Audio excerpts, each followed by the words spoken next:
ओम नमो सनंताय सहस्रमूर्तय सहस्रपादाय शत्रुवारहवि शाश्वती सहस्रनाम्ने पुरुखाय शाश्वती सहस्रकुटुकधारिणे नमः।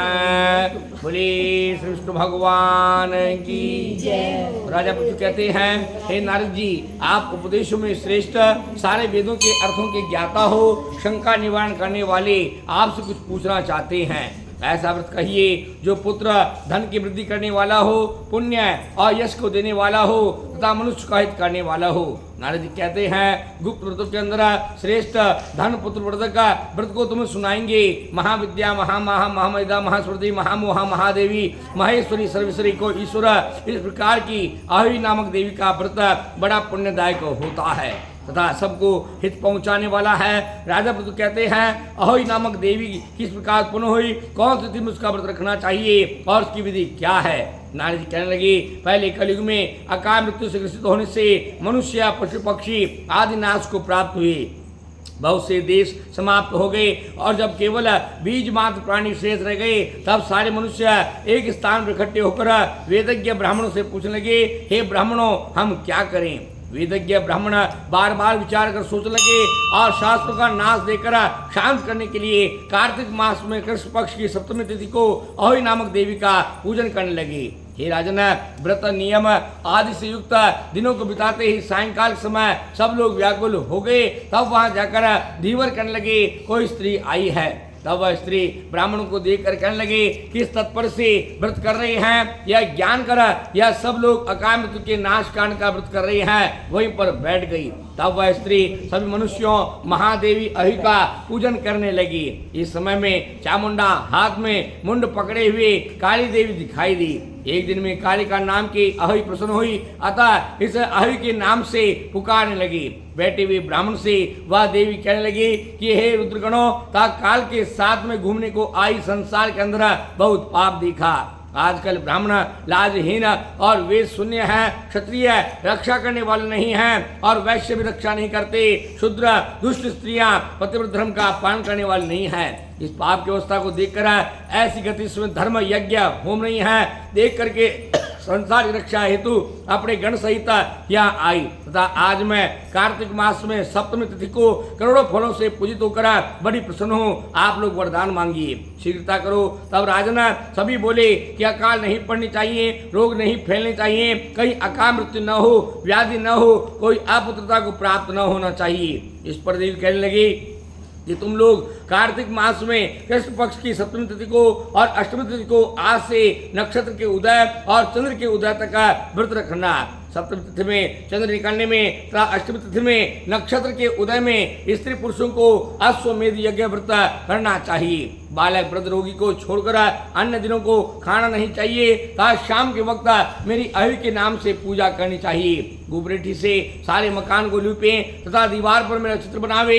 लीपना भी घर की पूजा है, उसी स्थान में दीवार या गमलों और मंडपों में मेरी पूजा करें। काला सफेद पीला श्याम 4 रंग से चंद्र की तरह गोलाई वाले 12 पूरी खीर फूल और धूप से मेरी पूजा करें। अकाल कहीं नहीं पड़ेगा, व्याधि नहीं होगी। हम सभी इस प्रकार के पूजन के द्वारा प्रसन्न हो जाएंगे। और समय से हे राजा सभी व्रत धारण करने लगे। तत्पश्चात धीवरी कहने लगी, महादेवी जी, हम जो नीच जाति के हैं हम लोग को बचाइए। इस पर कहने लगी, जिस प्रकार पहले बतलाया है उस प्रकार मेरी पूजा करना। तो मेरी भक्त न है, पूजा की समाप्ति पर सभी लोग तेरी संतान की पूजा करेंगी, तभी उनकी पूजा का फल मिलेगा, नहीं तो फल नहीं मिलेगा। तत्पश्चात कुमारियों और मालिन की पूजा करनी चाहिए। नारद जी कहते हैं कि राजन इतना कहकर देवी उस जगह से अंतर ध्यान हो गई। तब से सभी मनुष्य और नाम का व्रत रखने लगी। इस समय तुम्हारे स्नेह से वर्णन किए गए इस व्रत को गृहस्थ को अवश्य करना चाहिए। हे राजन, इस व्रत के करने से असामयिक मृत्यु अकाल व्याधि आदि नहीं होंगे तथा व्रत को रखने से मुनि लोग प्रसन्न होंगे। इस व्रत से सप्तमी अष्टमी और नवमी तिथि के द्वारा नक्षत्र के द्वारा तिथियां समान हो जाती है। नारद जी कहते हैं, हे राजन, जो कुछ आपने पूछा था तो विस्तार पूर्वक से कह दिया। इसके प्रसाद से आय एक दिन में प्रसन्न हुए और कार्तिक के समान शुभ दूसरा मास नहीं है। आय देवी की तरह से कार्तिक का महात्म्य भी समझना चाहिए। कार्तिक मास समान कोई ना तो हुआ है न भविष्य में होगा। राजा पुत्र कहते हैं, नारद जी आप भक्त प्रवर सारे शास्त्र के अर्थ की ज्ञाता हो, किन किन कारणों से कार्तिक का मास और एकादशी श्रेष्ठ है। नारद जी कहते हैं, इस प्रकार से सत्यभामा ने भगवान कृष्ण से यह प्रश्न पूछा था। सत्यभामा कहने लगी, काल रूप आपके सब महीने काल के अंग हैं, कार्तिक मास किस प्रकार श्रेष्ठ हुआ, एकादशी श्रेष्ठ क्यों है, बतलाइए। कृष्ण जी ने कहा, हे सत्यभामा यह तुम्हारा प्रश्न अच्छा है, एक मन होकर सुनो। पूर्व काल में समुद्र पुत्र शंख नामक का एक राक्षस था, बड़ा बलवान था। इंद्र इत्यादि देवताओं को अनेक स्थान से बाहर निकालकर उन स्थान को छीन लिया था। तीनों लोगों मतने में समर्थ था। उसके डर से सारे देवता गण स्वर्ण पर्वत की गुफाओं को त्याग कर चले गए थे। बहुत वर्षों तक देवता और इंद्रों की अपने बाल बाल सहित उस राक्षस के अधिकार में न आ सके। जिस पर राक्षस विचार कर कहने लगा, मैंने देवताओं के स्थान को विजित कर लिया है, किंतु देवता स्वयं अधिकार में नहीं आए गए हैं। क्या वे बलवान हैं? क्या करूं? आज मैं समझ पाया हूं कि देवता लोग वेद मंत्रों के सारे बलवान हैं, अतः वेदों को चुरा लेना उचित है, तभी कमजोर हो जाएंगे। इस प्रकार समझकर विष्णु भगवान के सोते समय में जाकर राक्षस सत्यलोक से उन वेदों को चुरा कर ले आया।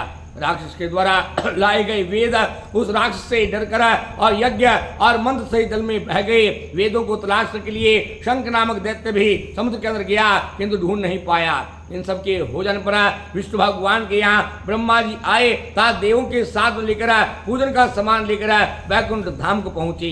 वहां पहुंचकर धूप दीप भजन बाजे और दूसरी क्रियाओं से भगवान को जगाने लगे। तत्पश्चात देवताओं के 16 प्रकार के समान पूजन के द्वारा भगवान विष्णु कहने लगे, देखिए हम लोग भजन साज मंगल से बड़े प्रसन्न हुए हैं, आप सबकी इच्छानुसार फल दिया जाएगा। शंख नामक राक्षस के द्वारा चुराए गए वेद जल के भीतर